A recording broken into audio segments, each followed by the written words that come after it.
Growing up in the 80s with cartoons and comic books and video games and never really leaving that stuff. I mean, that's what I love. I love pop culture, and I think that that's just deep-seated in my subconscious. So as I grew up and I became a little bit older and realized that creativity and making art and being a designer is really what I love to do, that just manifested itself.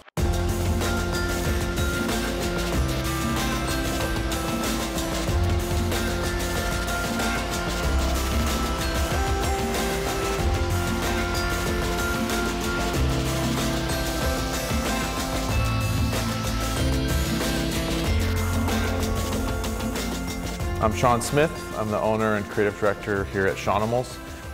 Essentially, we're a character design studio. We make all sorts of crazy characters and stories and manufacture the world that they live in. And a lot of times, basically, that then translates into products. So toys, character branded merchandise like t-shirts and buttons and stickers, and then more recently, like interactive experiences like video games. So we have an iPhone game and a game for Nintendo DS.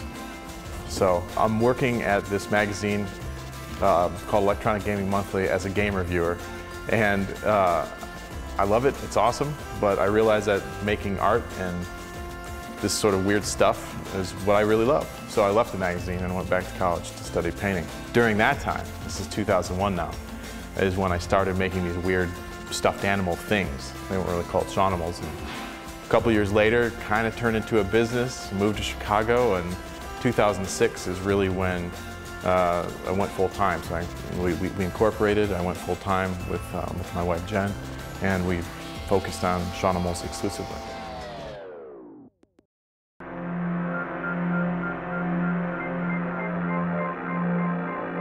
As we were creating these characters, I realized that it would make sense to give them a place to live, right? So Shawnimals was born from that, and now there's 22 countries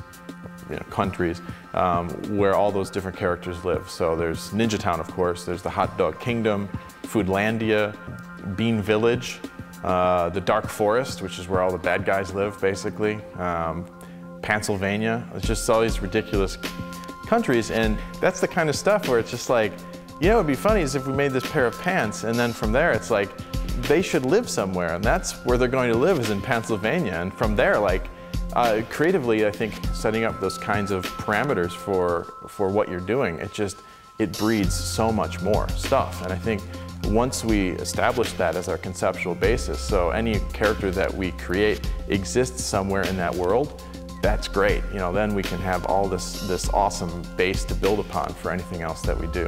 And that's what we do now.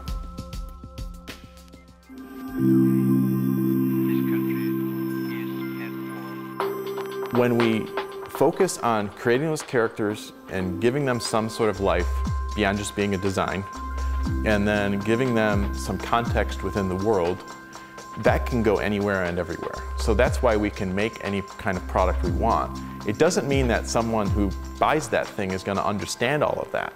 But creatively, we're going to have that basis to take it wherever we want to go. And I find that the most exciting.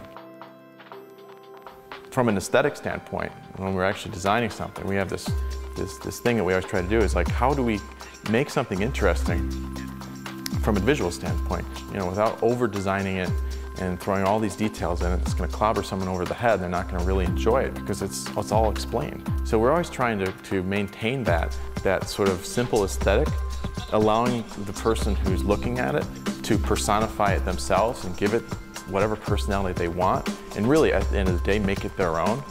And then, you know, maybe if we're lucky, it hooks them in a way that they'll get into our world then and dig deeper.